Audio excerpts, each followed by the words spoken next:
Well, this afternoon, the president met with top congressional leaders to discuss border security as the partial federal shutdown extends into its second week. Fox News correspondent Lauren Blanchard has more from Washington.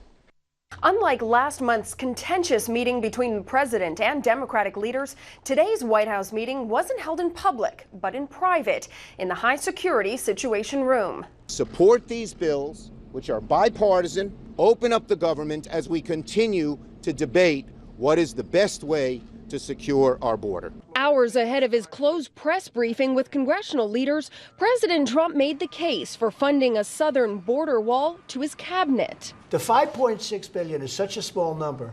Literally, it's a month. It's 1 month in Afghanistan. The president's first public meeting of the new year included a pledge to continue the partial government shutdown for, quote, as long as it takes, saying any federal budget must include more funds for a wall. I think the people of this country think I'm right. Again, I could have done nothing.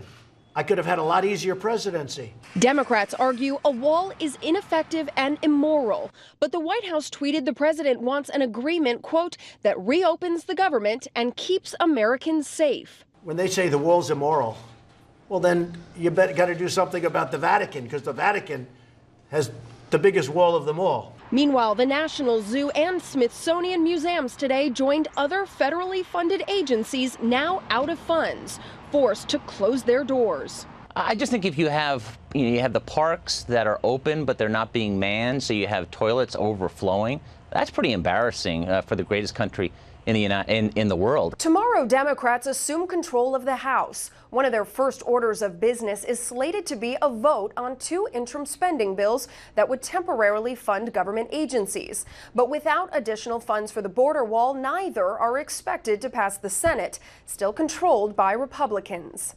In Washington, Lauren Blanchard, Fox News.